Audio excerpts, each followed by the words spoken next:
That's not what I was trying to do at all. Alright. Released just under a year ago, for those of us that remember, was Tony Hawk Ride. We finally had a chance. Actually, they finally dropped it to a price point that made sense. The stores were finally clearing it out at $35, and we jumped on it. So we tried it. Where do you start with Ride? Okay, here's the thing. Immediately when you open the box, you're like, you know what? You want this to work. You want this to be the home skateboarding simulator experience. You know you want it to be. You know it's not, but you bust the board out, and the board is quite well made. You can stand on that thing, and it's like you're standing on a skateboard. You feel, you know, there's some money put into that, obviously. Then you pop the software in. And then you pop the software in, yeah. That is where the game ultimately fails, is the software. You have to juggle between using the skateboard and a controller to navigate through menus that are pretty much horrible to find the modes you want to, you know, skate in, which comes down to pretty much they're all the same. You can play, I believe, online, or you just post your scores. There's really no online multiplayer or anything like that. Not that you'd want there to be. Not that anyone should be playing this game online. But you go into your single-player mode, let's say, for example, and you have two different modes.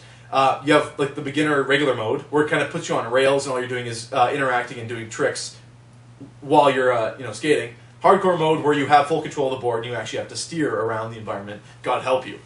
There's also an in-between mode, which, to be fair, it's kind of the best of both worlds. So a lot of air quotes in this particular review. Now you used to skateboard, right? Yeah, or, somewhat. I not really. But what did you feel anything? No, towards this game. Yeah. No, aside from the board, aside from the hardware being surprisingly reliable and durable for that matter, the game itself lacks all feeling of skateboarding. I mean, there's nothing you're really doing. You're popping up the nose to do a trick. I mean, that's not skateboarding. I don't really know how they could have done something like this and made it feel exactly like skateboarding, but this is not it. It comes down to, don't blame the board. The board, as far as we know, is all right. It calibrates all right. It works all right. It's the software. And when it comes down to it, you don't know what the board is capable of because the game sucks so much. Yeah. There's nothing there. And the thing is, here's what it comes down to. I want to give it a point for the board, just for the, ingenuity of it. They tried. Yeah, they tried. But the software is so bad, and that game was so expensive, and you need the board to play it, that, what was it, $150 when it came out? Yeah. That's inexcusable. To be fair, you're considering the price point when it came out, when people would have actually first bought it. Yeah. When they were like, holy crap, skateboarding game? And that came out right before Christmas. So, people were opening it up Christmas Day, and like, thanks, Mom. But no, apparently they're making another game. Hopefully that one, improves. It can't be worse. That's the problem. The game is a 0. Well, the thing is, at this point, the R&D for the board is done. The board is there. They don't have to spend the time or the money on that. Hopefully they invest a little bit more time into developing a game that's semi-coherent and is actually fun to play. Who does have to spend the money is people who don't have the board yet, because you know that the next game is going to need the board as well. And with no controller scheme, that's the thing. If they made the software up to snuff, where you had, you can use a controller, play a Tony Hawk game, and then also have the skateboarding mode. I know you'll spread things too thin and it'll be just as crappy, but at least it'd be something. It's worthless. It's a coaster. The game is a coaster. Just take it out of just put a beer on it and play a different game, a better game. What do you give Tony Hawk Ride? I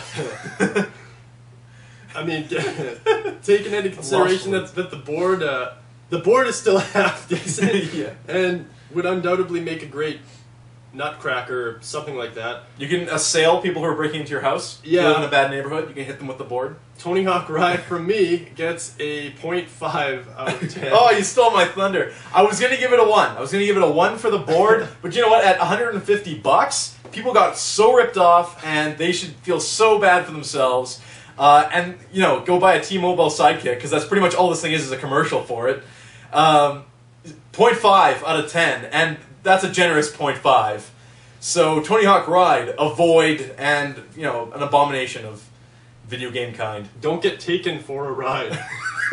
On Tony Hawk Ride. What's with the slowing down? Because I'm being too crazy for this game. It's not really the hardware's fault. It's really software related. Like, the game itself sucks. Like, the board is well made, but like it just doesn't